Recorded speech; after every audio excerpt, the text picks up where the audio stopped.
हर ward कुछ कहता है। मैं आज हमारा सफर आ गया है वार्ड नंबर 55 पर और अभी जिस जगह पर हम खड़े हैं ये है जयपुर का प्रसिद्ध खोले के हनुमान मंदिर।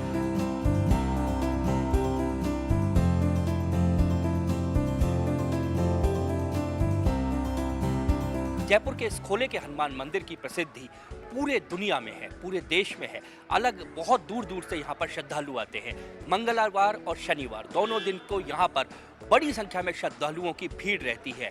पिछली बार जब वसुंधरा सरकार थी तब खोले के हनुमान जी मंदिर के लेकर, यहाँ के विकास को लेकर काफ़ी बड़ा प्रोजेक्ट यहाँ पर लाया गया, काफ़ी विकास की यहाँ पर योजनाएं लाई गई और जो इसका वर्तमान स्वरूप आप देख रहे हैं खोले के हनुमान मंदिर का, ये संभव हुआ पिछले जो यहाँ पर पैसा खर्च किया गया, यहाँ की विकास की योजनाएं बनाई उसके कारण। इस मंदिर की एक विशेषता मैं यहाँ पर बताना चाहूँगा कि यहाँ पर जो हनुमान जी की प्रतिमा है वो स्वयंभू हनुमान है और खोल यानी कि एक गुफा के अंदर ये प्रतिमा थी। और यहाँ पर जो यहाँ के मुख्य पुजारी थे पंडित राधेलाल जी चौबे, उन्होंने इस पूरे मंदिर को विकसित किया। उन्होंने काफ़ी यहाँ पर काम किया और लोग उनके नाम के साथ इस मंदिर के साथ जुड़े हुए यहाँ पर हैं। यहाँ पर बहुत सारी, जब आप इस मंदिर में आएंगी तो बहुत सारी रसोइयाँ आपको बनी हुई दिखाई देंगी। यहाँ पर गोठ का विशेष महत्व है। काफ़ी बड़ी संख्या में यहाँ पर पूरे सावन का जो महीना चलता है उसमें गोठों के आयोजन होते हैं और जयपुर शहर में जो भी लोगों अपने धार्मिक आयोजन करते हैं वो भी यहाँ खोले के हनुमान जी मंदिर करते हैं। तो वार्ड नंबर 55 यहाँ तक लगता है और ये वार्ड नंबर 55 जिसका आज हम सफ़र करेंगे वो शुरू होता है दिल्ली रोड से लगता हुआ सांगानेरी गेट तक का उल्टे हाथ और सीधे हाथ का कुछ हिस्सा जो दिल्ली बाईपास है उसका इस वार्ड नंबर 55 में आता है। पिछली बार इस वार्ड नंबर 55 से सरोज अग्रवाल भारतीय जनता पार्टी से चुनाव जीती थी। तो आइए उनसे भी मिलेंगे, इस वार्ड के लोगों से भी मिलेंगे। चलते हैं इस वार्ड के सफर पर।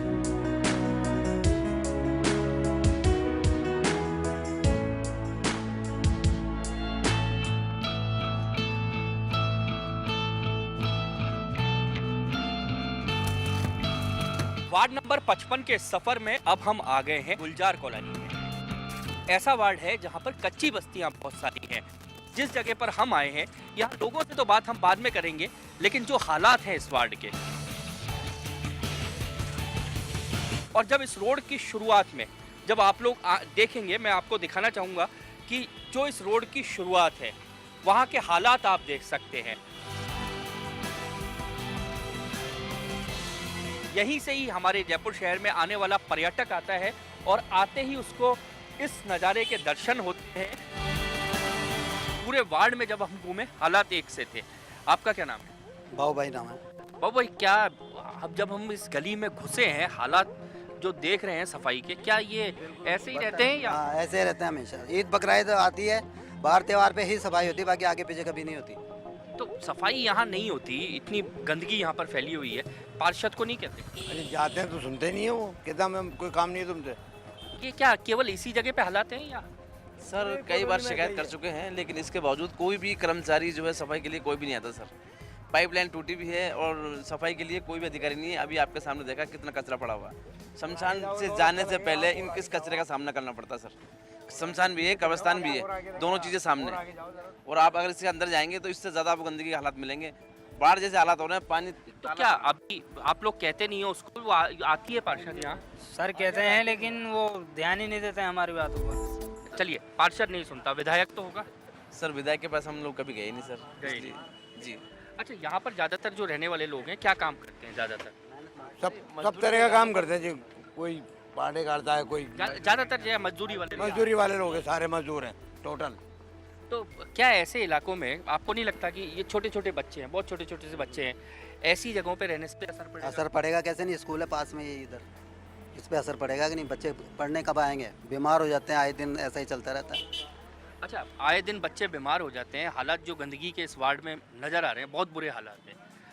क्या मतलब यहाँ सफाई कर्मचारी लगा हुआ है ये आपको पता है? जी वो तो कभी कभार हफ्ते 15 दिन में आते हैं जब सफाई हो जाती है, वरना जब तो यूँ ही बेहाल होता है। अच्छा, क्या लोग भी कहीं ना कहीं जिम्मेदार हैं? लोग भी गंदगी करते हैं खुद?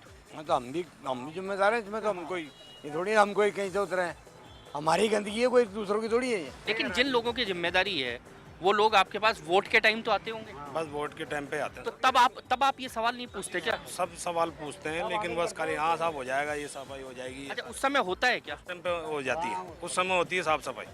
अच्छा, सफाई वार त्योहार पे हो या नहीं हो, चुनाव पे हो जाती हाँ, चुनाव पे तो सारे आगे पीछे घूमते हैं फिर तो वोट लेना होता है ना। गंदगी थी बहुत ज़्यादा, हम तो रहना पता नहीं है यहाँ पे। ये हाल हो रहा है, हमारा पैर भर जाता है खूनों में फूक। ये देखो इतने इतने पैर भर जाते हैं खूनों में, और सड़िया बदबू के मारे दिमाग खराब हो रहा है हमारा। हम तो बहुत गंदगी में हैं। तो फिर नगर निगम कैसे करता है नगर दावा? निगम सामने आए हमारे, हम उसको दिखाएं आंखों से। वो तो रिश्वत ले लेता है बैठ के आराम से, रिश्वत खाते हैं सब। पार्षद काम नहीं करता क्या? कुछ भी नहीं करता, पार्षद खड़ा ही नहीं होता यहाँ पर आके। तो उसके पास आप जाते क्यों नहीं है? कई दफे हो जाए हम लोग, क्या कहती है? आती टाइम नहीं बोला, आपके वोट से जीते ही नहीं हम। वो तो वोट ही उनके दूसरे जीते हैं, हमसे तो कोई जीते ही नहीं। चलिए, यहाँ पर वार त्योहार पे दो बातें हैं। वार त्योहार पे सफाई हो या ना हो, लेकिन जैसे ही चुनाव आएंगे इन लोगों को उम्मीद है कि ये सब कुछ साफ हो जाएगा। वोट देते हैं ये लोग इसी उम्मीद पे कि रहने के लिए जिस अच्छे जयपुर की बात नगर निगम करता है, उसी अच्छे जयपुर में इनको अपने रहने के लिए थोड़ा सा अच्छा हिस्सा मिले, ये इनकी उम्मीद है। चलते हैं वार्ड के सफर पर।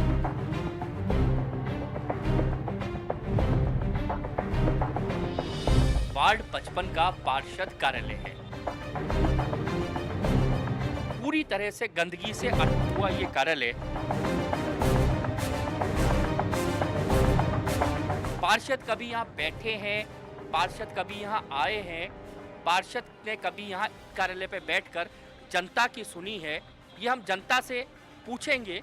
ये जगह जो है, जिस जगह पर हम हैं और जिस जगह पर ये कार्यालय है, इस जगह को ईदगाह कहा जाता है। ईदगाह वो वाली जगह है जहाँ पर बड़ी नमाज पढ़ी जाती है। जब भी ईद होती है उसकी बड़ी नमाज यहाँ पर होती है। बहुत सारे लोग यहाँ पर हैं, इन सब लोगों से हम बात करेंगे। यहाँ पर जो भी लोग हैं उनसे।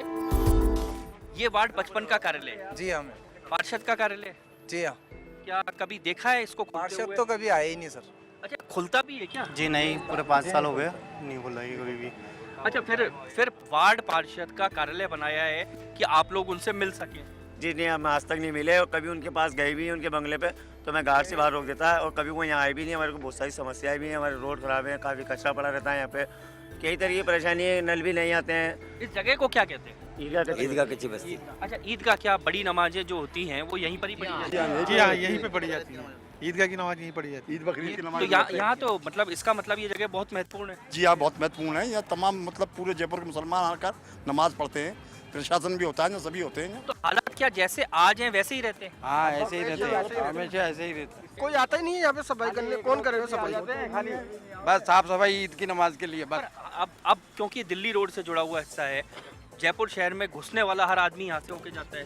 जी हाँ, यहीं से होके जाता है, बाहर का आदमी भी यहीं से जाता है। क्या देखो, नगर निगम कहता है, मैं इनसे बात करता हूँ, नगर निगम कहता है कि एक सुंदर वर्ल्ड क्लास जयपुर, तो आप जिस हिस्से में रहते हो देखकर लगता है वर्ल्ड क्लास?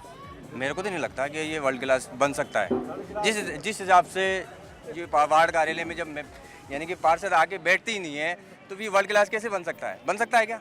सफाई कर्मचारी आते हैं? नहीं, बिल्कुल नहीं आते। बहुत कहा है सफाई कर्मचारी से, लेकिन वो आते ही नहीं है। आपको पता है कितने सफाई कर्मचारी यहाँ पर लगे हुए हैं, कुछ पता है? एक भी नहीं आता। अपने मालूम कितने हैं, लोगों से बात भी करता, कोई बताना नहीं चाहता। ये तो यहाँ रोड पे इतनी कम गंदगी, इससे कई गुना ज्यादा। अंदर जाकर के देखो, इनको किसी को कोई बोलने वाला नहीं है। जब पार्षद कार्यालय की ये कंडीशन है तो पार्षद कार्यालय के बाहर क्या होगा? जब अच्छा, यहाँ कितने सफाई कर्मचारी? एक कर्मचारी लगा हुआ है और 65 कर्मचारियों की नियुक्ति है यहाँ पर। 65 कर्मचारियों की नियुक्ति, और लगा हुआ कितना? एक ये एनू नाम है उसका, एनू नाम है उसका। वो आता है नियमित?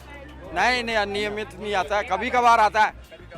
जन्म से रह रहे हैं हम यहाँ पे, यहाँ कोई सफाई नहीं होती, ना कुछ होती। अच्छा, जन्म से आप यहाँ रह रहे हो, और आप कब से यहाँ रह रहे हो? हम तो साहब बचपन से लगा के अब तक यहीं पैदा हुए, यहीं रह रहे हैं साहब। मतलब 50-60 साल आपको यहाँ पर रहते जी हाँ, यहीं हो गए। अच्छा, 60 सालों में यहाँ कुछ चेंज आया है क्या? चेंज क्या है, पहले जंगल था, बस ये आबादी हो गई है, वरना और कोई चेंज नहीं, सिवाय गंदगी की और कोई चेंज नहीं है। ये आबादी होना उल्टी गंदगी और हो गई साहब। अच्छा, पहले ज्यादा अच्छा था या अब ज्यादा अच्छा है? नहीं, पहले तो सर कुछ भी अच्छा नहीं है, बस थोड़ी सी काम हुआ है यहाँ पे, बस ये थोड़ा बाहर का काम हो रहा है, हाईवे का, अंदर का तो कुछ काम है नहीं। कॉलोनियों का कोई ध्यान दिया नहीं। अच्छा, पर जब आपके पास कोई आता होगा वोट मांगने, तो आता है? आते हैं वोट मांगने, तो उनको क्या आप ये बात नहीं कहते? क्योंकि अच्छी तरह कहते हैं साहब, अच्छी तरह कहते हैं, उनको भी कहते हैं। क्या कह रहे हैं? जीतते ही महाराजा हो जाते हैं, तो महाराजा जीतते ही बोला तुम लोग जानते ही नहीं हम। कारण ऐसा है, हमें जैसे हम मुसलमान हैं, इस चीज़ की हमारे को गलती है, हमारी गलती है। जो इस चक्कर हमारी सरकार अगली बार भी हमारा एमएलए नहीं आ पाया, हमारा पार्षद नहीं आ पाया, ये चाहते हैं। इस चक्कर में इस एरिया में काम नहीं हो पाता। क्या पार्टी में बटे होने के कारण काम बस यही है और कारण क्या पार्टी बदलने का था। और वैसे पार्टी में क्लियर बदनाम करते ही हैं लोग। लेकिन आप चाहे किसी भी जाति के हो, किसी भी धर्म के हो, लेकिन नगर निगम तो जयपुर का है, जयपुर के आम आदमी का है। आम आदमी का है जयपुर नगर। सुनाई तो पार्षद ही कराएगी ना। सुनाई हमारे कहने से थोड़ी होगी, यहाँ का जो पार्षद होगा वही तो सुनाई करेगा ना हमारे। चलिए, सबसे बड़ा दर्द जो लोगों का है कि आखिर उनकी सुने कौन, उनकी बात कौन सुने। लोगों को एक वो चाहिए जो उनकी बात सुने, और लोग इसकी जिम्मेदारी डालते हैं सीधे सीधे पार्षद पर, क्योंकि पार्षद वो कड़ी है जिसे सबसे पहले वो पकड़ सकते हैं। हम सफर जारी रखेंगे वार्ड का, चलते आगे।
वार्ड नंबर 55 के सफर के बाद अब हम आ गए हैं सीधे पार्षद के पास।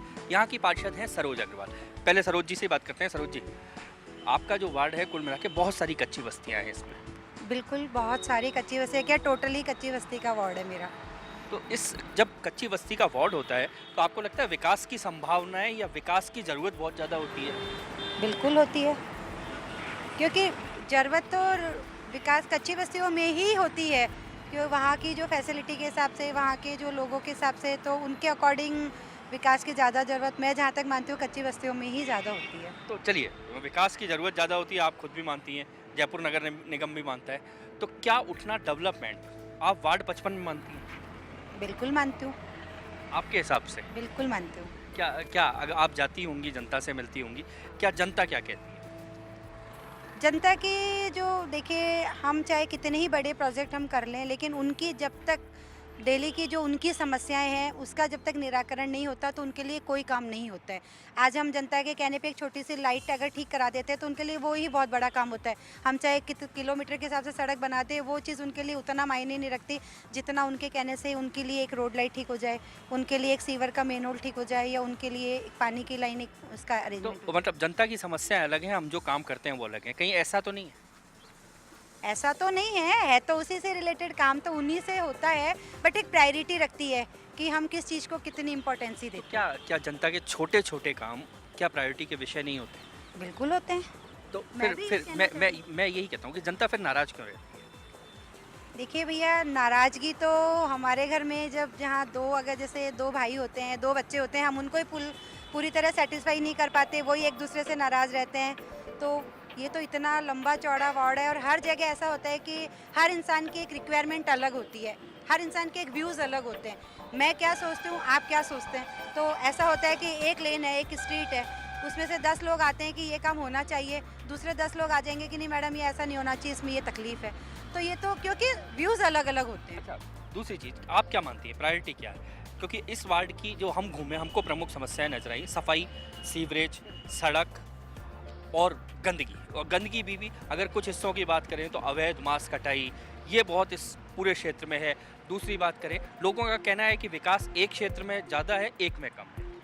देखिए, विकास की जहाँ तक बात है, सफाई का अगर मैं क्लियर कर दूँ, सफाई से रिलेटेड मेरे वार्ड में परमानेंट बिड्स जो हैं, मेरे 24 कॉलोनीज़ ऐसी है जो अनमेन्ड है, और यहाँ एरिया कंजेस्टेड है क्योंकि टोटली मैं बता सकती हूँ कच्ची बस्तियों का वार्ड है, तो यहाँ मैनुअल पावर ज़्यादा काम करता है। यहाँ वहाँ की मशीनरी या मैं लोडर डंपर से कचरा उठवा दूँ ये पॉसिबल नहीं है, या मैं किसी जैसे वो जो अपना स्वीप आता है उससे मैं करवा दूँ स्वीपिंग वाला, उससे नहीं होती है। तो मैनुअल पावर ज़रूरत ज़्यादा है और एम्प्लॉयज़ कम है। जितने एम्प्लॉयज़ हैं वो एक मेरे पर्टिकुलर परमानेंट एरिया में है, परमानेंट 24 कॉलोनी अनमेंड होना और उस पर 10 बीट देना। पर सरोज जी ये जिम्मेदारी किसकी है? देखिए आम आदमी एक ही बात मानता है, मेरे यहाँ सफाई नहीं है, मेरे यहाँ सड़क नहीं है, मेरे यहाँ सीवरेज नहीं है, तो वो सीधे सीधे कहता है कि पार्षद दोषी है। जिम्मेदार है, बिल्कुल वो यही कहता है, लेकिन पार्षद एफर्ट्स लगा सकता है। पार्षद हाई अथॉरिटी नहीं है कि मैंने कह दिया जाके ये काम कर दो। क्या पार्षद आपको, चलिए मैं एक मानता हूँ, एक सबसे छोटा जनप्रतिनिधि होता है पार्षद, लेकिन सबसे ताकतवर भी पार्षद होता है। बिल्कुल होता है, और हम बराबर लड़ते रहे हैं और हमने अपनी पूरी कोशिश की है कि हम जनता को, जिन्होंने हमें अपना समर्थन दिया है, जिन्होंने हमें विश्वास जताया है, हम उनके विश्वास को कायम रखें। हम कहते हैं कि मैं क्या कर सकता हूँ, पार्षद जनरली मैं लोग पार्षदों के पास जाता हूँ, पार्षद कहते हैं मैं क्या कर सकता हूँ, लेकिन वोट मांगने जाते हैं तब कहते हैं मैं सब कुछ कर सकता हूँ। तब हम ही कहते हैं कि हम सब कुछ बदल देंगे। बिल्कुल वो तो होता है, लेकिन ये शायद हो सकता है अपने मुंह बड़ी बात वाली, बाकी ऐसा कुछ भी नहीं है। मैं अपनी पूरी कोशिश रखती हूँ, मैंने ऐसा कभी नहीं कहा। मैं अपनी ड्यूटी, जो मेरी ड्यूटी है, जो लोगों का राइट है, मैं अपनी ड्यूटी के रूप में निभाना है। अच्छा, कुछ बहुत सारी मुस्लिम इलाके भी आपके क्षेत्र में, हम वहाँ गए थे, वहाँ उनका आरोप है कि सीधे सीधे यहाँ पर भेदभाव किया जाता है, हमारे क्षेत्रों में विकास नहीं है। और ये मैं सिर्फ इस आधार पे नहीं कह रहा कि वो लोग कह रहे हैं, मैं उन एरियो की, उन क्षेत्रों की तस्वीर देख कर। आप, मेरे यहाँ एक सिस्टम है काम करने का, मैंने यहाँ रजिस्टर मेंटेन करे हुए हैं। आप रजिस्टर देखिए, सीवर का अलग, सफाई का अलग, पानी का अलग, लाइट का अलग। आप उनमें देखिए, मैं मेरे 12 आवर्स यहाँ पे वो अपनी कंप्लेंट नोट डाउन करवा सकते हैं। उस कंप्लेंट पे दूसरे दिन हम एक्शन लेते हैं और उस एक्शन के ऊपर उस पर हम कार्रवाई करते हैं। कई बार ऐसा होता है कि हमारी कंप्लेंट ज़्यादा होती है, या कई बार एक कंप्लेंट में ऐसा होता है कि मान लीजिए सीवरेज से प्रॉब्लम है कोई, सीवर में कई बार ऐसा होता है कि एक आदमी आता है वो खपच्ची चलाता है, दूसरा आता है वो उस कहेगा फिर इसमें तो डिसल्टिंग होएगी, फिर कहेगा इसमें जेटिंग का है। अब कई बार ऐसा होता है कि मे बी की जेटिंग नहीं आ पाई, मे बी की कोई डिसल्टिंग का मेंबर नहीं हुआ, तो वो टेक्निकली प्रॉब्लम ये होती है कि 2 से 3 दिन 4 दिन लग जाता है। क्या उन क्षेत्रों में विकास हुआ है? बिल्कुल हुआ है, बिल्कुल हुआ है। आप, मैं ऑन रिकॉर्ड बताऊं, सारे जितना भी काम है आप देखिए, सड़क बनाने से रिलेटेड काम देखेंगे आप, पाड़ा मंडी वाली सारी रोड पे सड़क बनी है, लेकिन पाड़ा मंडी नहीं हटी, पाड़ा वो अवैध है। अब वो कई बातें ऐसी होती है कि वही वाली बात कि मेरे हाथ में भी नहीं होती। मैं हालांकि लेटर लिख चुकी हूँ। क्या इसके लिए प्रयास नहीं किए? बिल्कुल किया था, बिल्कुल मैंने प्रयास किया है, इसका मेरे पास में प्रूफ भी है। मैंने लेटर भी लिख के दिया है सीओ साहब को कि बूचड़ खाना यहाँ से शिफ्ट किया जाए। एक फिल्म आई थी मिस्टर इंडिया, जाने आपको? उसकी वाली घड़ी भी आपके पास है, आप गायब हो जाते हो कई बार। मैं गायब हो जाती हूँ? लोग ये कहते हैं कि इतनी नहीं है, तो मुझे लगता है आप तो जाते होंगे, पर वो कभी कभी घड़ी पहन के जाते हो शायद। नहीं, ऐसा नहीं है। कई बार ऐसे हो जाता है सिचुएशन। मेरा एक मानस होता है कि कहीं भी जाके जब तक हम उस काम को पूरा नहीं करा सके, केवल जाने से ही मायने नहीं रखता। लेकिन मेरा दूसरा मानस ये भी है कि मैं जाके और केवल थोती बात करके आ जाऊं, क्योंकि कई बार ऐसा होता है कि मेरे राइट में कुछ नहीं होता, मान लो मैं कुछ नहीं करवा पाऊँ, तो इसलिए ही ऐसा हुआ कि मैंने बहुत एफर्ट्स लगाए सफाई से रिलेटेड। मैंने, आप देखिए, मैंने महापौर साहिबा को, मैंने सीओ साहब को इतने लेटर लिख के दिए कि मेरा वार्ड आप चेक करो। इन व्यवस्थाओं की सरोज जी एक बात करें तो आप तो किसको दोषी मानते हैं? आपके अलावा कि आप तो करना चाहते थे, नहीं हुआ। हाँ, मैं तो सिस्टम को दोषी मानती हूँ जो प्रॉपर नहीं है निगम में, क्योंकि इंसान, अब तो ये तय भी हो गया कि एक भ्रष्टाचार का बड़ा केंद्र भी है निगम। वो सब बातें सबके सामने हैं, उस चीज़ में तो मैं भी क्या कह सकती हूँ। ये सिद्ध होते हैं तो जनता कहीं ना कहीं हर कड़ी को जनता ही करती है, सफर तो जनता ही करती है। परेशानी जनता उठाती है और जनता सबको जिम्मेदार मानती है। बिल्कुल सही बात है, जनता की जो सोच है वो बिल्कुल सही बात है। जब अच्छाई एक करता है उसके लिए हम सब पात्र रखते हैं, तो बुराई भी एक करता है तो उसके दोषी भी सभी होते हैं। क्या वर्ल्ड क्लास वार्ड हो गया आपका? क्योंकि वर्ल्ड क्लास शहर की हम बात कर रहे थे 4.5 साल पहले, जब ये बोर्ड बना था तो हम वर्ल्ड क्लास की तरफ थे, हम कहते थे वर्ल्ड क्लास। अगर सफाई से रिलेटेड देखा जाए तो नहीं है, बाकी विकास से रिलेटेड जहाँ देखा जाएगा तो उसमें मैं सोचती हूँ कि मैं बहुत ज़्यादा बैक नहीं। सबसे एक ये माना जाए कि इस पूरे आपके 4.5-5 साल के कार्यकाल में सबसे बड़ी उपलब्धि आपका? 4.5 साल की इसमें सबसे बड़ी उपलब्धि एक तो मेरा ये थे कि जो RSC प्लांट एक सीवर लाइन थी नागतलाई में जिससे सारी कॉलोनीज इफेक्टेड थी, हमने उस चीज़ के लिए जो बोर्ड तक में भी हम आया नहीं टर्न और पास नहीं हो पाया, वो डायरेक्ट हमने हमारे एफर्ट्स लगा के सारे ऑफिसर्स लेवल को अपने उसमें फेवर में करके MLA साहब के सपोर्ट से हमने उसको DLB से करवा के हमने उस लाइन को डलवाया है। अच्छा, और क्या छूट गया जो आप चाहती थी कि आप करें और वो काम आप नहीं कर पाई? पानी से रिलेटेड परेशानी की जनता की परेशानी पानी से जो रिलेटेड है वो परेशानी मेजर होती है, उस चीज़ को हम ख़त्म करें। सफाई तो ये होता है कि हमने रोज़ की और रोज़ गंदगी हो जाती है, बट पानी से रिलेटेड ये है कि सामने ऋषि गालव नगर कॉलोनी है, इसमें आज के 70 साल पुरानी लाइनें डली हुई थी जो बिल्कुल जर्जर हो चुकी थी। वहाँ पे कई अवैध कनेक्शंस भी लोग होते थे, कई ओपन भी हो जाते थे। हमने पूरी लाइन यही पाइप की लाइन चेंज करवाई है पूरी कॉलोनी। अच्छा, क्या छूट गया? मैं तो आपसे पूछता हूँ छूट क्या गया जो आप चाहती थी हो जाए? बहुत सारा छूट गया। अच्छा, आप मानती हैं काफ़ी कुछ छूट रहा है? बिल्कुल छूट गया। चलिए, लेकिन उम्मीद जनता करेगी कि जो छूटा है उसकी भरपाई हो। उम्मीद जनता करती है, वोट जनता देती है और जनता इसी उम्मीद पर वोट देती है कि विकास की राह कहीं ना कहीं उसको प्रशस्त होती दिखाई दे। कोशिश इन्होंने कहा है, हमने भी की है, कोशिश हम भी करेंगे कि जनता के जितने दुख हैं वो सीधे हम पहुंचा सके उन लोगों तक जो इन दुखों को, इन दर्दों को, इन समस्याओं का निवारण कर सकते हैं। वार्ड नंबर 55 में आज इतना ही, कल मिलेंगे आपके वार्ड में। दीजिए इजाज़त, नमस्कार।